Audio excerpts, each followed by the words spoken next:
যদি কারো দেহটাই একটা সোনার দেহ হয় তাহলে এই জগতে সোনার উপরে কি তার লোভ থাকে?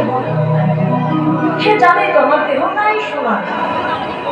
এই জগতে আমি 10 ভরি 50 ভরি যত সোনার অলংকার করে থাকি না কেন, খাঁচার পাখি বেরোতে না বেরোতে সব ভাগ বাটোয়ারা হয়ে যায়, সব ভাগ মাস। গলায় একটা তুলসীর মালা থাকলে তার ভাগ কেউ নেবে না। সারা জীবনে যে জব করেছি সেই ব্যাগখানা ঘরে যদি পড়ে থাকে না, আমার কোনো জন্ম দেওয়া ছেলে মেয়ে এসে বলবে না আমার মা এতদিন ধরে জব করেছে, এই জবের ছোলাটা আমি নেব, মা তো নেই আমি জব করবো, কেউ করবে না। কিন্তু যদি তোমার এই ঝোলাটার ভেতরে 1 ভরি সোনা দিয়ে মোড়ানো থাকে, সেটা নেওয়ার জন্য মারামারি শুরু হয়ে যাবে। এই জাগতিক সংসারের সোনা যতই দামি হোক না কেন, এই সোনা আমার গরু সোনার কাছে কিছু নয়। আরো একটা ব্যাপার কি জানো তো, যারা গৌরের উপাসনা করে না তাদের দেহ তো সোনার দেহ হয়।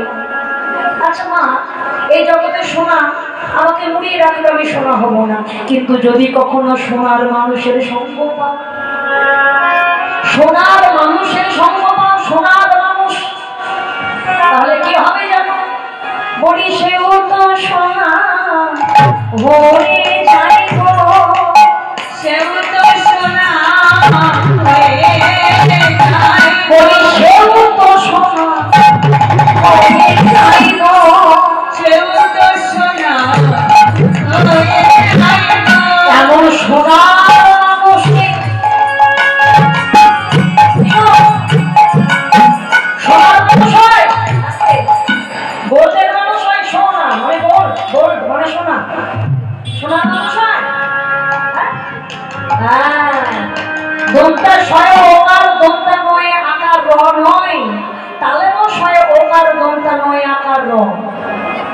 সোনার মানুষ যাদের কানে লোকনিন্দা লোকচর্চা নয়, কৃষ্ণ কথা ছাড়া আর কথা ভালো লাগে না, জানবে সেই মানুষটাই সোনার মানুষ। এমন সোনার মানুষ সঙ্গ পেয়ে সেও তো সোনা হয়ে যায় গো,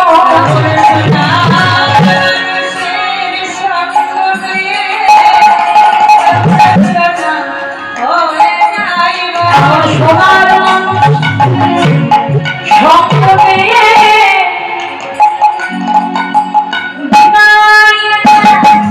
ওই চরণে